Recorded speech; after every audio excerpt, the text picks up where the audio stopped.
Ya, halo teman-teman semuanya. Kembali lagi ke materi selanjutnya. Kita di materi 15, lanjutan dari geomorfologi untuk bentang alam yang lain, yaitu adalah fluvial dan karst, ya. Oke, yang pertama kita bahas adalah bentang alam eh, fluvial, ya.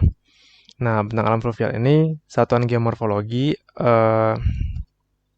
yang pembentukannya itu erat berhubungan dengan proses fluvial. Proses fluviatil ini kayak misalnya aliran sungai ya, transportasi yang dengan agen air dominansinya.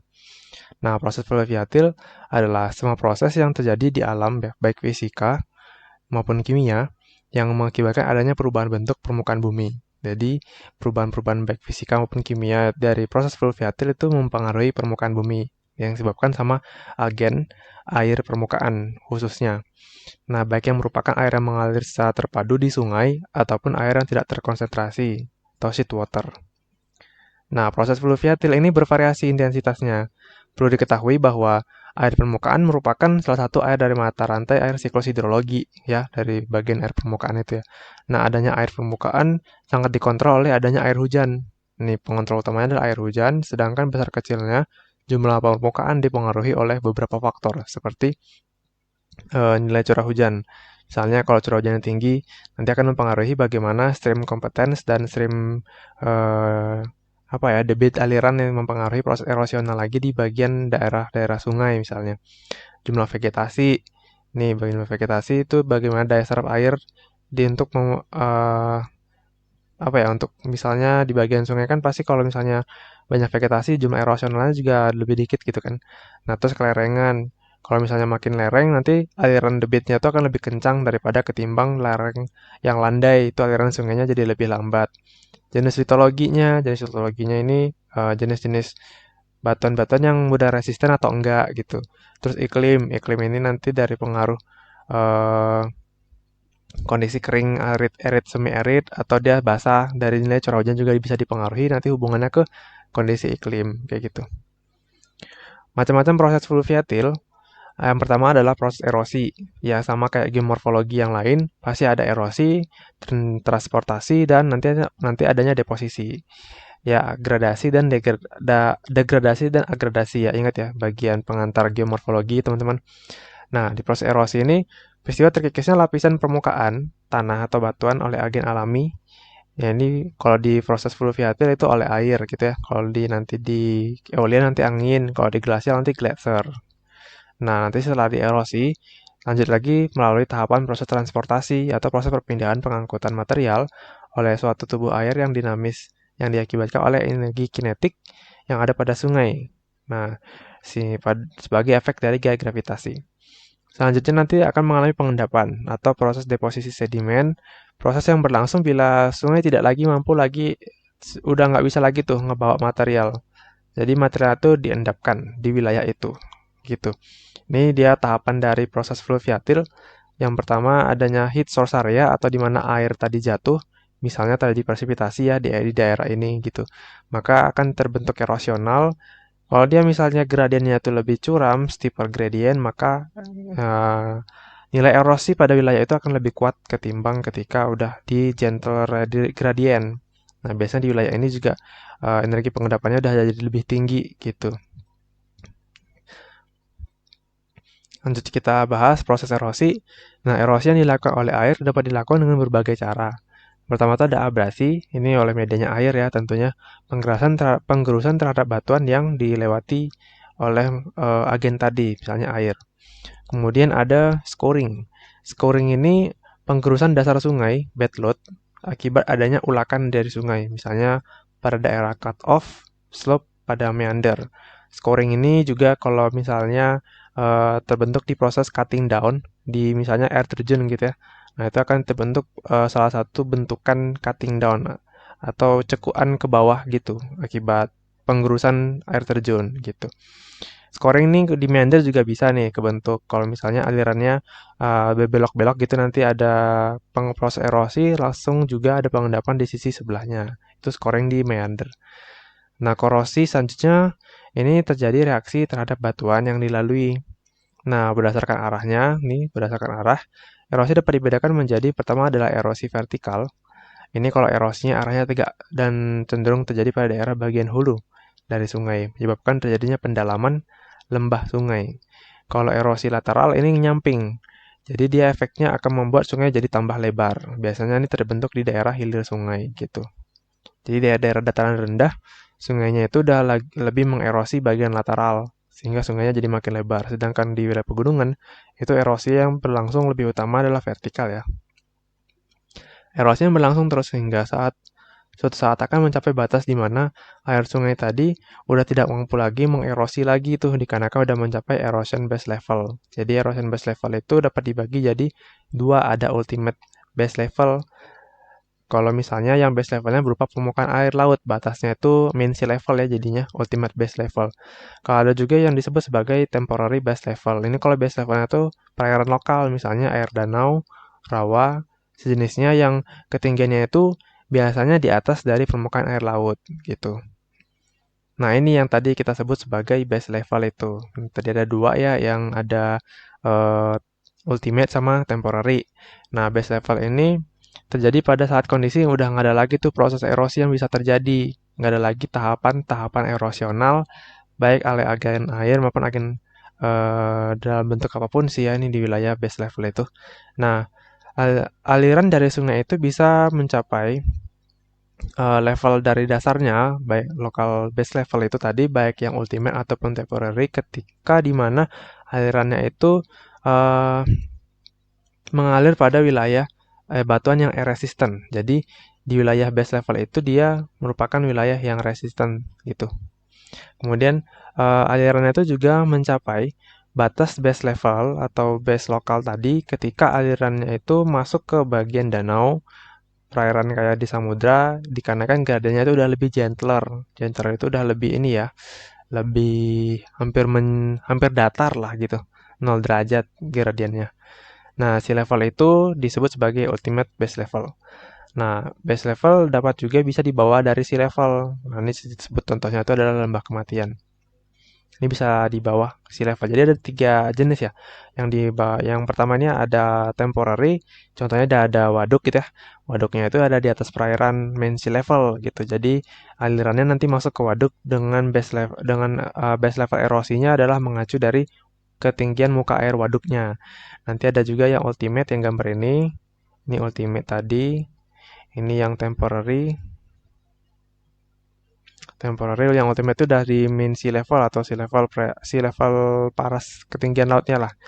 Nah, ini juga ada yang eh, apa ya? Di bawahnya, di bawah muka air laut sea level gini misalnya, nanti stream alirannya lebih lagi dari bawah sea level. Nah, ini gambar dari local base level. Ya, local base level ini bisa kelihatan garis hitam, garis putus-putusnya menandakan profil ini tadi apa namanya? Base levelnya gitu. Bisa kelihatan di danau ini jadi local base level, kalau di laut jadi ultimate base level gitu ya. Nah, beberapa tipe aliran erosi dari sungai ya, tipe kalau sungai yang masih mengerosi khususnya akan ngebentuk beberapa bentuk kan seperti apa tadi aku udah bilang ada down cutting ya. Ini bagian channel yang lebih dalam, depends the channels. Jadi misalnya ini ada air terjun. Nah, jadi air terjunnya itu bakal ngebentuk ini down cuttingnya tadi. Kayak ini ada air terjun kan. Nah, tadi di sini akan menimbulkan erosi yang lebih dalam gitu. Satu-satunya nanti dia mengalir ke sana. Nah, jadi dia bagian down cuttingnya tuh yang di sini, gitu ya. Terus ada headward erosion jika channel atau muka air lautnya tuh lengthens, jadi dia memanjang. Kemudian ada lateral erosion, ini akan melebar, widen channel and flood plain. Jadi dia kadang ngebentuk dataran banjir ya. Headward erosion ini tadi yang kita sebut sebagai erosi vertikal. Lateral erosion kita sebut sebagai erosi horizontal atau erosi lateral. Ini untuk gambar dari down cutting bisa sebenarnya down cutting nggak hanya di air terjun juga ya di wilayah yang memang dia benar-benar nggak resisten sama air khususnya dia akan ngebentuk pendalaman atau down cutting gitu. Ini down cutting prosesnya di pembentukan canyon di US ya di Grand Canyon. Ini yang tadi headward erosion. Nah ini lateral erosion. Efek dari karakteristik channel sungai tadi pada kecepatan aliran itu, ini ada beberapa dua sifat sih, dua efek ya lebih tepatnya. Kecepatan aliran itu akan lebih besar, paling besar ya. Dia di dekat pusatnya, pusat dari aliran sungainya. Jadi channelnya sepanjang garis sungai itu. Ini dia bagian maximum velocity ada di bagian tengah. Sedangkan yang bagian pinggir punya kecepatan yang lebih rendah. Seiring juga di kedalaman gitu kayak gini. Ini batas-batas kecepatan itunya ya, alirnya. Kemudian aliran sungai itu juga paling besar greatest along the outside. Misalnya sungainya itu membelok atau sungainya ya membelok ya, membentuk curve gitu. Nah, dia bakal punya kecepatan tertinggi itu yang paling dekat sama ujung kurva paling belokan sungainya gitu. Bagian seksi sungai paling ujung kayak gini. Makanya juga ini yang nanti bakal ngebentuk meander biasanya gitu. Nah, ini hasil bentukan meandernya region of maximum stream velocity punya kecepatan maksimum itu nih maximum velocity-nya tuh bagian yang di pembelokannya gitu. Nah, ini kita sebutnya nanti ini di wilayah cut bank ya, karena dia bakalan tererosi secara terus-menerus, sedangkan di sisi sebelahnya disebut sebagai point bar atau bar deposit. Nah, jadi material sedimen yang terendapkan, yang tererosi di bagian cut bank ini akan terbawa ke wilayah point bank, entah di point bank A ataupun di point bank yang di sini misalnya, digambar ini ya, di C plus, di aksi aksen ini gitu. Ini untuk irisan melintangnya, A sama A aksen, kelihatannya di sini untuk maximum velocity-nya lebih dekat sama proses, lebih dekat ke ini, ke dinding sungai yang mengalami pembelokan. Nah, di wilayah Katweng, dia akan mulai mengalami proses erosional yang lebih banyak di daerah sini gitu. Kemudian ada maximum velocity untuk B ke B aksen, dia ada di lapisan tengah, sama ini yang C sama C aksen juga mirip ya, cuma beda bentuk aja, cross sectionnya. Nah, ini proses transportasinya gimana? Proses transportasi di sungai mengangkut material hasil erosinya tuh secara umum ada dua mekanisme. Ada yang bed load sama ada yang suspended load. Yang pertama itu ada traksi. Traksi ini masuk kategori bed load ya. Dia traksi itu intinya dia menggeser. Dia batuannya tuh tergeser atau tertraction. Kemudian ada rolling. Rolling ini memutar. Memutar dia berarti menggelinding ya batuannya. Kemudian ada saltasi. Saltasi itu lompat-lompat kayak gini. Ini saltasi. Bouncing, saltasi itu bouncing. Nah, ada juga suspensi. Suspensi itu material sedimen padatan yang dia terlarut ke air. Kalau solution itu dissolve. Dissolve itu terlarut juga, cuman bedanya terlarut material suspensi sama material yang terdissolve itu, kalau yang terdissolve itu materialnya udah menyatu sama komponen kimia air gitu. Sedangkan di suspended itu dia material sedimen yang masih padatan dan dia kalau misalnya kita endapkan, ada muncul endapannya. Itu. Jadi dia material yang tersuspensi.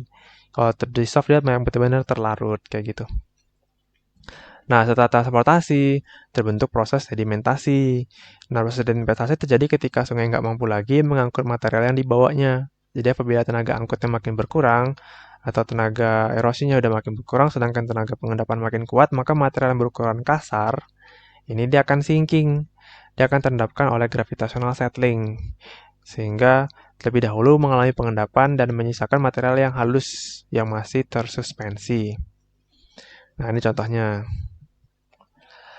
Nah, cekungan-cekungan airan drainase dari cekungan dan itu ada disebut sebagai drainage basin ya. Ini kalau misalnya dari total area yang terdrainase itu dia oleh aliran dan termasuk juga batasan dari aliran channel tributaries-nya. Itu. Kemudian uh, divide ini das ya. Nama lain das atau daerah aliran sungai ini batasan wilayah ketinggian ya, misalnya pegunungan atau batas-batas tertentu di permukaan yang memisahkan satu drainage basin dengan yang lainnya. Divide. Jadi drainage basin itu juga das juga. Divide itu bidang pembagi antara das satu ke das lainnya. Divide namanya. Ya, jadi das itu nanti bakalan banyak banget aliran-aliran pola pengaliran yang udah kita singgung di materi geomorfologi struktural ya. Jadi satu das itu bisa aja lebih dari dua atau tiga pengaliran gitu. Tapi biasanya satu sih, satu pengaliran. Contoh das Rokan yang ada di provinsi aku. Itu dominansi ada dua, ada satu sungai, sungai namanya Sungai Rokan gitu. Contoh juga kayak Das Solo, berarti sungai utamanya adalah Sungai Bengawan Solo kayak gitu. Memang nanti di sungai itu bakalan kebentuk tributaries. Tributaries itu bagian channel sungai yang lebih kecil lagi gitu. Nah, ini kalau di sungai itu dikenal beberapa bentuk jenis aliran. Ada kapasitas sama ini apa ya? Sifat-sifat aliran. Kapasitas alirannya gimana sama kompetensinya dari si aliran. Apa itu kapasitas sama kompetensi?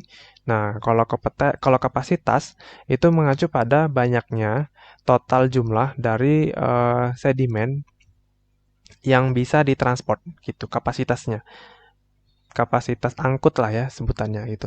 Nih misalnya semakin besar discharge dari perairan maka atau jumlah dari aliran yang mengalir ya ini water flowing di dalam suatu aliran sungai maka makin banyak juga tuh stream capacity-nya. Makin banyak sedimen yang diangkut sama si sungai tadi kalau misalnya discharge water atau aliran air yang mengalir itu banyak. Ini lebih ke ini ya. Semakin banyak debit, semakin tinggi debit lebih tepat ya. Semakin tinggi debit,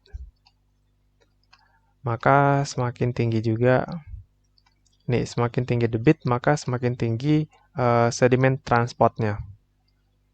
Nah, contohnya kayak sungai-sungai yang ada di dataran rendah ya kayak sungai Sungai Kapuas, Sungai Musi, nah itu sungai yang punya debit yang besar, maka material sedimen yang dibawanya juga cukup besar.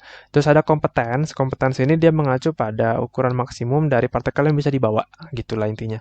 Seberapa besar sih material tadi itu bisa dibawa sama si sungai. Maksudnya dalam hal ini, di bawah itu ini ya ukuran yang bisa tersuspensi dia nggak langsung tenggelam gitu atau tersinking kalau ukurannya terlalu gede pasti. Nah ini semakin besar dari aliran kecepatan sungai maka semakin besar pula kompetensinya gitu.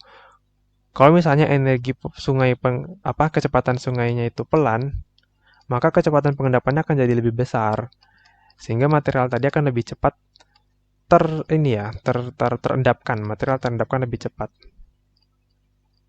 Mata terendapkan dibandingkan sungai yang memang lebih besar kayak misalnya daerah-daerah sungai yang tahap muda sama tahap dewasa itu kecepatan airnya tuh besar banget kan mungkin karena dipengaruhi sama ini kita sebut sebagai gradien permukaan. Kalau misalnya steeper gradient pasti kecepatannya lebih kencang, faster velocity. Kalau ada faster velocity berarti eh, kompetensi dari sungainya akan semakin membuat material sedimen itu punya maksimum size yang lebih besar lagi dari biasanya gitu. Maksudnya kayak diameter partikel yang dibawa bisa jadi lebih besar gitu dibandingkan misalnya di bagian yang lower gradient, ini gentle gradient. Jadi kecepatannya itu jadi lebih pelan dan kompetensi juga akan makin berkurang karena material sedimen yang dibawa udah banyak yang diendapkan kayak gitu ya. Nah, ini gambaran dari beberapa apa namanya? Tampilan bentang alam fluvial. Yang ini ada T-race, ada inner flood plain, ini bagian flood plain secara keseluruhan ya, yang besar ini. Ada inner channel, ini aliran sungai yang dimana dia mengalir, terus ada inner flood plain juga, lagi nanti T-race lagi gitu. Nah, di bagian-bagiannya ada beberapa bagian lagi kayak ada badlands, ada Chaco Arroyo, canyon floor, T-race floodplain, stable point bar, cut, talus endapan skri ya ini. Eh, dan bagian lainnya ada natural reef, ini tanggul alam yang kebentuk saat banjir ya. Itu biasanya back basin, arroyo wall, dinding arroyo dan banyak lagi. Kalau yang di sini nih kita bisa lihat ada aliran Yazo. Biasanya aliran Yazo itu sebelahan sama aliran utama atau yang inner channel. Ada trunk stream, wetland ini rawa. Biasa rawa itu terbentuk di belakang dari bar deposit. Yang ini bar depositnya. Bar deposit eh, di sebelah dari cut banknya. Cut banknya yang ini. Wetland itu tanah basah ya, maksudnya berair. Ada juga yang back swamps. Itu biasanya dia biasa asosiasi juga sih sama si wetland. Wetland kan rawa ya, back swamp bisa sih. Gitu. Ini cut bank tadi ya, wilayah yang mengalami erosi, yang di sini cut bank juga. Dan cut bank itu nanti hmm, bisa menyisakan sisa yang itu disebut sebagai oxbow lake atau oxbow scar, bekas oxbow gitu. Nah, ini bagian lagi dari jenis sungai yang lain yang kita sebut sebagai braided stream atau river braiding. Lokasinya biasanya terbentuk pada wilayah dataran rendah, dan di sini bakalan banyak bar deposit atau endapan-endapan pasir yang adanya di tengah-tengah inner channelnya, sehingga menyebabkan sungainya itu tampak teranyam gitu. Ini karakteristik utamanya ya. Banyak pulau-pulau kecil atau disebut sebagai eyot yang merupakan hasil dari deposit material di channel tersebut. Nah, terus jaringan-jaringan ke interkoneksi dari aliran-alirannya itu kecil. Jadi kayak bentukannya itu jadi lebih kayak jaring gitu.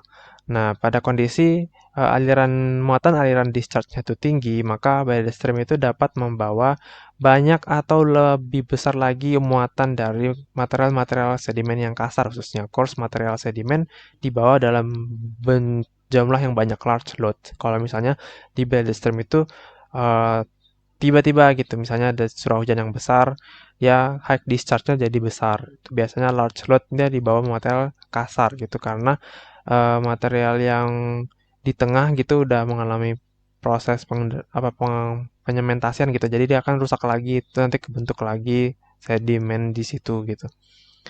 Nah, karakteristik dari sungai braided stream itu dia alirannya variabel gitu. Kadang nanti kayak yang tadi aku bilang ada high discharge, nanti dia ada low discharge yang kebentuk lagi endapan-endapan sedimennya di tengah-tengah dan sungainya gitu. Nah, ini bentuk dari simpelnya. Yang model lain, nah yang kita sebut sebagai anostomosing. Bedanya sama bedded stream, jaring-jaring yang kebentuk di bedded stream ya, channel bar lebih tepatnya sebutannya. Channel bar itu atau gravel bar itu tuh ada di aliran itu aja gitu. Dibandingkan dengan anostomosing, bentukan sungai anyam di anostomosing itu eh, dia benar-benar ngebentuk sungai atau tributaries channel yang lain. Kayak gini, ini aliran sungai utama, dia ngebentuk sungai yang lain di sini. Ini ngebentuk sungai yang lain, bentuk sungai yang lain. Jadi kayak kesannya kayak badet stream, cuman dia nggak badet stream sih. Ya, Nostromosid fluvial system itu punya fase asosiasi yang mirip sama sistem meander. Nah, ada active channel, abandoned channel. Abandoned channel ini bagian aliran air yang udah mati. Ada active channel yang inner channel tadi. Ada overbank, splay, tapi dia bedanya di proporsi dari sisi geometris pembangunan atau proses pembentukan si sistem tadi. Sama sistem meander sama sistem anastomosing tuh bedanya di situ. Nah, ini bagian lagi yang lain alluvial fan. Kalau misalnya dia ngebawa material sedimen yang mengalami proses erosional di wilayah pegunungan, terus ya dia membawa material tadi tuh ke segala arah ketika dia berhasil keluar ke elevasi yang lebih rendah kayak gitu. Yang alluvial fan dia bawa ke semua arah gitu. Aliran ephemeral itu biasanya terbentuk di bagian canyon atau struktural di sedimen itu. Nah, ketika alirannya itu bisa mencapai dari lembah, aliran itu akan melambat dan dia akan menyebar kayak gitu. Nah, alirannya menyebar tadi tentu akan membawa material sedimen. Sedimen jadi itu juga akan melambat karena udah alirannya tuh lambat kan. Tadi yang kita bilang di kompetensi aliran slowdown, dia akan menyebabkan aliran material sedimen akan lebih banyak mengendap. Sembari dia mengendap, dia juga menyebar, spread out yang ini gitu.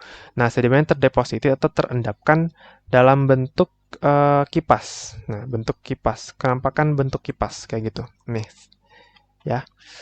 Ini bagian-bagian lain dari sedimen alluvial fan. Bentukan fluvial sedimen alluvial fan tadi ini kayak ada fluid plain deposit, abandoned main distributary channel. Ini bagian yang udah hilang, udah mati sungainya. Incised valley-nya itu dia yang ini bagian keluar pusat airnya keluar dari sungainya gitu. Ini ada minor flood channel deposit, sequence dari paleosol, sungai-sungai yang terdahulu ya ini. Kalau ini sequence litologi yang terdahulu, sungai-sungai yang terdahulu gitu. Nah, ini sungai yang terdahulu bentukan endapannya di sini, ini yang baru sekarang gitu.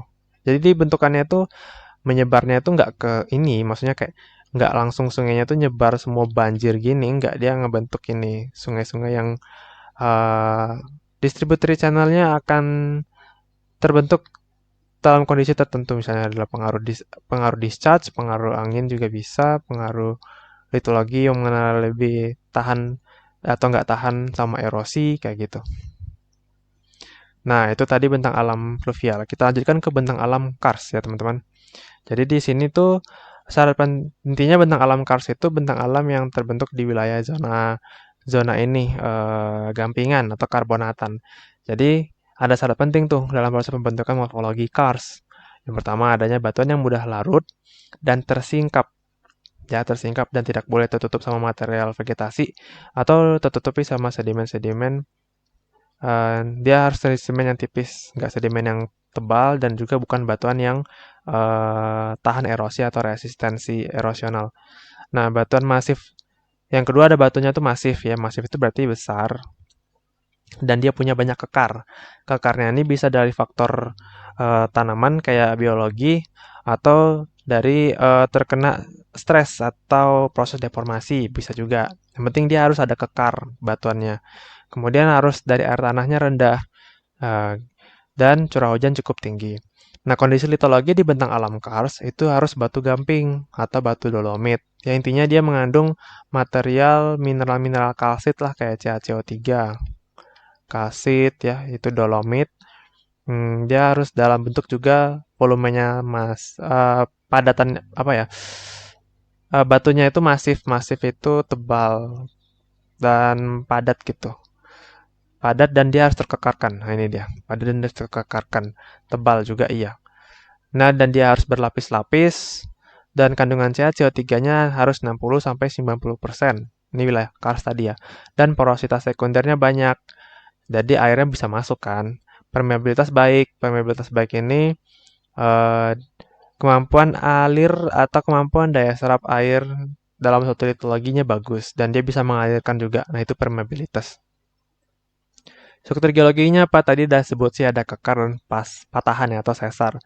Jadi kekar tadi itu akan mengintensifkan proses pelarutan karena dia terintrusi airnya bisa itu air hujan ataupun air sungai dia terintrusi ke lapisan karbonatan tadi melalui zona kekar tadi. Jadi kekar atau sesar yang intensif akan menjadi zona lemah.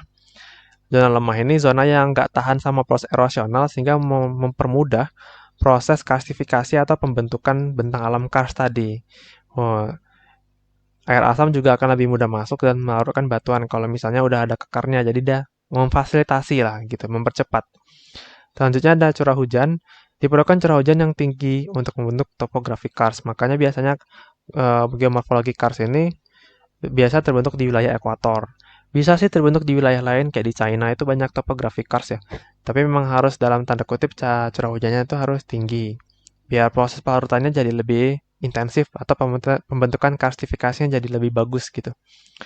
Nah, air hujan tadi merupakan media utama, jadi agennya itu adalah air untuk proses pelarutan di karstifikasi agen morfologi kars dalam karstifikasi ya ini.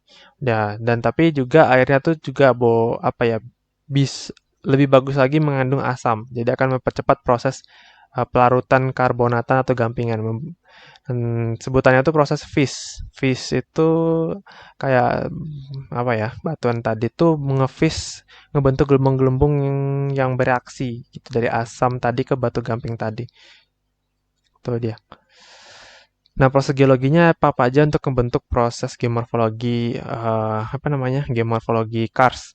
Ada proses endogenik, dia ada pengangkatan dan pengekaran. Dia apa ya? Terkena stres gitu. Dan eksogeniknya itu tadi melalui pelarutan dan erosi. Nah, pola penyaliran yang utama di proses geomorfologi apa namanya? Kars ini dia harus multibasinal gitu. Atau bukan harus sih, kayak pola yang terbentuk bisa multibasinal gitu. Nah, aliran sungai itu secara tiba-tiba bisa hilang, ini losing stream, dan muncul kembali tempat lain kita sebut nanti sebagai resurgence, resurgence atau spring. Jadi ada inflow water dan outflow water di wilayah kars. Nah, karstifikasi tadi kita ada nyinggung karstifikasi. Karstifikasi itu apa? Karstifikasi proses pembentukan morfologi kars ya ini. Jadi pertama itu air permukaan itu memasuki rekahan batuan. Ya, itu masuk, terintrusi melalui proses rekahan atau patahan. Selanjutnya di tempat itu tuh akan terjadi pelarutan batuan pada zona rekahan. Jadi zona rekahan itu disebut sebagai zona lemah atau zona yang bisa mengalami proses pelapukan atau pelarutan batuan gampingan jadi lebih cepat. Selanjutnya, rekahan menjadi semakin besar ya, jadi rekannya makin gede dan rekan tersebut membentuk morfologi kars. Nah, jika rekan terisi air, terbentuk sungai bawah tanah itu atau groundwater river. Proses pembentukan topografi kars. Nah, kondisi batuan yang menunjang terbentuknya topografi kars itu ada 4. Pertama, dia harus mudah larut, berada di dekat permukaan. Jadi dia tuh kan tadi udah juga disinggung sih, dia harus tersingkap. Gak boleh ada penutup, sekalipun itu material sedimen. Kalaupun material sedimen, dia harus material sedimen yang tipis gitu. Jadi bisa tererosi dan bisa melarutkan kars yang ada di bawahnya. Terus masif, tebal, dan terkekarkan. Dan berada pada daerah dengan curah hujan yang tinggi, serta dikelilingi lembah. Bisa juga. Lembah ini, kenapa dia harus lembah? Karena eh ya lembah itu nanti bakal membuat pola pengaliran itu jadi radial sentripetal kan. Jadi aliran sungainya itu tadi akan membuat aliran air runoff-nya akan menuju ke tempat si topografi karst tadi sehingga proses karstifikasi juga menjadi intensif. Nah, ada tahapan atau fase dalam pembentukan morfologi karst. Yang pertama tuh ada terjadi pelarutan pada batuan yang terkekarkan sehingga membentuk lembah yang kemudian mengalami zona yang lebih cepat pelarutannya. Ini gambarnya. Ya, jadi yang bagian A, ini B, ini B, ini B ya. Jadi yang A itu dia punya banyak kekar, kita sebut sebagai zona lemah atau weak zone. Dia weak zone ini, di zona A ini, ketika dia datang air, maka air tadi akan lebih cepat masuk karena ada banyak kekar. Nah, kalau misalnya air hujannya itu asam, maka ngebentuk proses pelarutan gampingan di wilayah ini, di bawahnya gitu. Sampai nanti ke batas base level of erosion dari air yang berparas, misalnya bisa ke ultimate, atau kan nanti dia ke lokal nanti dia tergantung tuh, makanya dia harus berlapis-lapis lapisannya kalau dia mau ngebentuk lokal base level. Jadi banyak apa ya, kayak cekungan air-air tanah di gampingan yang nanti berlapis-lapis bentuk gua-gua lagi gitu. Nah, yang B nanti di weak zone A tadi dia mengalami proses pelarutan dengan cepat kan, maka zona yang kebentuk tuh jadi lebih dalam, sebentuk lembah atau basin, kayak gini hasilnya. Nah, nanti akan terbentuk pilar-pilar hasil sisa yang tinggi-tinggi ini nanti ngebentuk proses nanti disebut sebagai sisa morfologi karst. Yang C, pelarutan pada kedua zona terus berjalan sehingga fase-fase ini akan ngebentuk, nah ini kerucut-kerucut karst kayak gini bentuknya. Pada zona B juga akan terbentuk erosional tergantung sebagai setahan apa dia resisten terhadap air gitu. Nanti tahap selanjutnya, tahap paling akhir itu akan kebentuk menara kars. Nah, dia jadi akan lebih banyak gitu. Dan nanti tiba-tiba dalam keadaan yang akhir lagi, seluruh menara kars akan hilang karena erosional dan menyisakan dataran yang cukup luasan gitulah. Ini bagian gambaran dari ini yang kubilang tadi. eh dia harus punya stratifikasi atau lapisan-lapisan gitu. Karena nanti akan kebentuk zona-zona perairan, bukan perairan, zona-zona sungai bawah tanah. Nah, kayak gini. Nah, ini juga gini lah ya, gitu. Nah, ini yang losing stream tadi, aliran sungainya menghilang, nanti dia keluar lagi dari tempat yang lain menuju springs atau resurgence water. Jadi dia bakal keluar di tempat yang lain. Nah, morfologi kars itu ada dua, teman-teman. Jadi ada morfologi konstruksional. Kalau dia prosesnya itu atau morfologinya kebentuk saat proses karstifikasi berlangsung. Morfologinya nanti ada dua, ada morfologi mayor kalau misalnya dia bisa diamati di satelit. Contohnya itu ada Dolin, Uvala, Polje, dan lain-lain. Nanti ada morfologi minor yang dia nggak bisa pakai satelit ngelihatnya. Jadi dia harus turun ke lapangan untuk bisa ngecek ini morfologi apa gitu.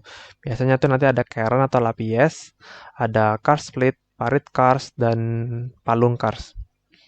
Nah, nanti ada yang terakhir ada morfologi sisa yang di tadi tahap 4 tahapan pembentukan karstifikasi tadi. Ada morfologi sisa yang disebut kerucut karst sama menara karst. Ada mogote juga. Nah, BTW untuk morfologi karst ini juga dibedain dua jenis. Ada yang kita sebut sebagai exokarst, ada nanti kita sebut sebagai endokars. Exokars ini intinya morfologi karsnya itu kelihatan atau tampak di permukaan. Contohnya kayak ada sinkhole atau di bagian stream disappears itu. atau Uvala, Polje, Cairn, Lapias, Karst-Split itu ya pokoknya dia di permukaan lah intinya gitu. Nanti ada juga sebutannya tuh endokarst. Endokarst ini kalau morfologi karstnya itu ada di bawah permukaan atau underground karst morphology. Nah, biasanya tuh di goa atau cave gitu ya. Nah, ini cave ini, goa-goa ini itu morfologi yang ada di bawah permukaan gitu. Itu endokarst namanya. Ya, kita bahas pertama dulu adalah bentang alam minor yang ada lapiasnya pertama. Lapias atau cairn, nama lainnya nih cairn ya. Nah, bentuk yang tidak rata pada batu gamping akibat adanya proses pelarutan dan penggerusan. Nah, bentuk tidak rata batu gamping, proses pelarutan dan penggerusan. Kayak gini bentuknya. Ini gambar dari lapias. Nah, selanjutnya ada karst split. Karst split ini celah pelarutan yang terbentuk di permukaan. Jadi ini lanjutan dari lapias yang telah membesar ngebentuk karst split. Jadi di sini tuh material batuannya tuh udah terpisah antara satu dengan yang lain, ngebentuk split karst gini nih pecahan-pecahannya itu. Nanti kalau pecahnya udah makin gede, dia akan ngebentuk parit karst. Nih alur pada permukaan yang memanjang membentuk parit yang juga sering dianggap sebagai karst split dalam ukuran yang lebih besar. Nih parit karstnya ya, dia bagian dari karst split yang udah membesar, menggede gitulah. Nah ini morfologi karst yang bentuk yang lain. Ada nanti minor karst yang lain tuh nanti kita sebut sebagai solution pits, facets, dan fuse serta runnels. Nah,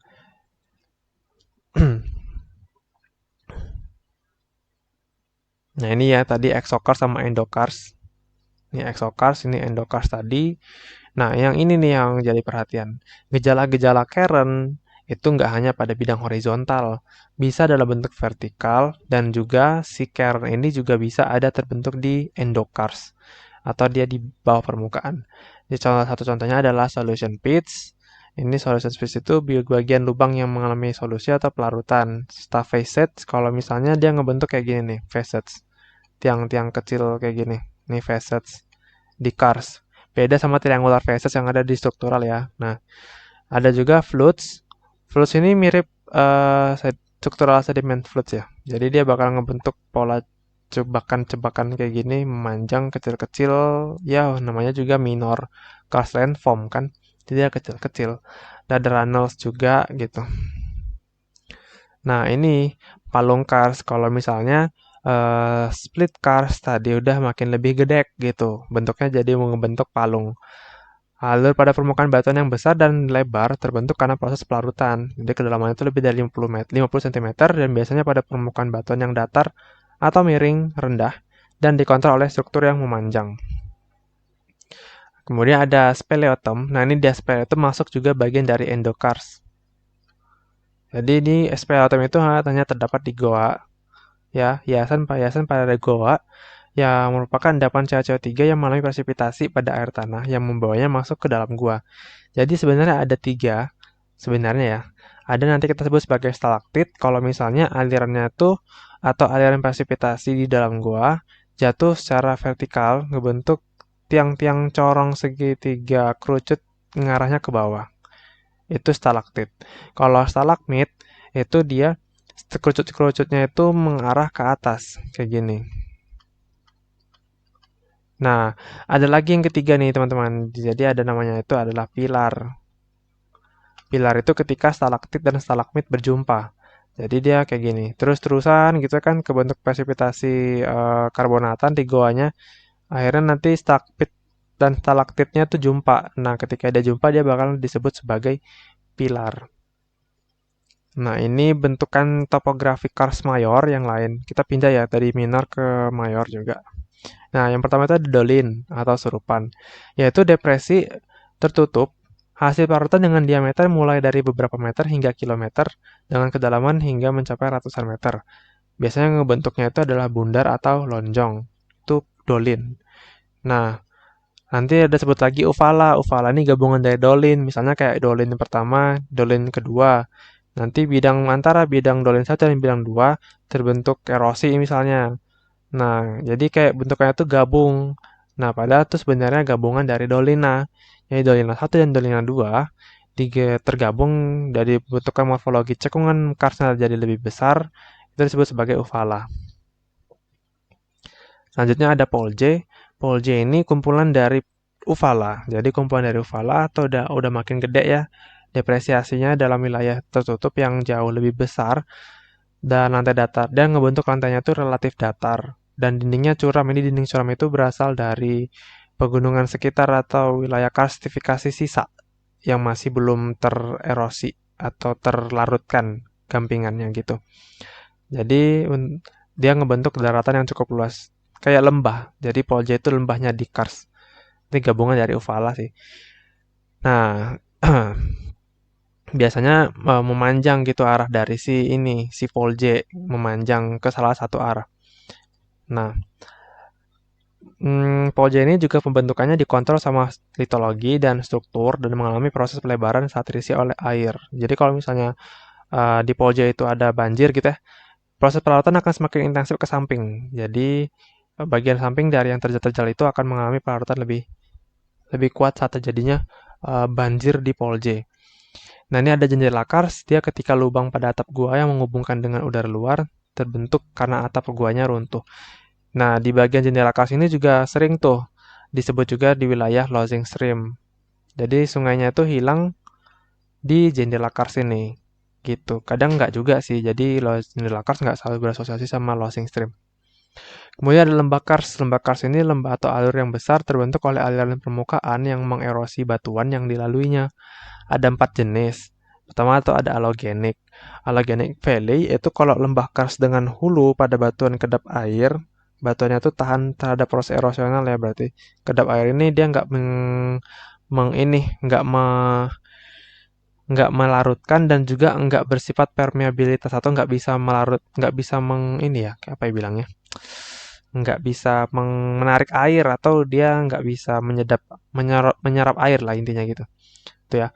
Berarti bukan dari golongan batu gamping, misalnya dari batuan beku gitu. Yang kemudian masuk ke dalam daerah kars, itu Algonic Valley. Itu ada Blind Valley kalau misalnya lembah kars ya lembah kars yang alirannya tiba-tiba hilang. Nah, ini lembah kars yang alirannya tiba-tiba hilang karena masuk ke dalam batuan. Nah, ini si Blind Valley itu berasosiasi sama jendela kars atau enggak tadi yang losing stream. Selanjutnya ada Pocket Valley. Pocket Valley itu lembah yang berasosiasi dengan mata air yang besar. Ya, ini berasosiasi dengan mata air yang besar dan keluar dari batuan kedap air, bukan batu gamping yang berada di bawah lapisan batu gamping itu Pocket Valley. Kemudian ada Dry Valley, lembah yang mirip dengan lembah fluviatil, tapi bukan sebagai penyaluran air gitu. Jadi airnya itu masuk langsung meresap ke batuan dasarnya karena banyak rekahan di daerah itu.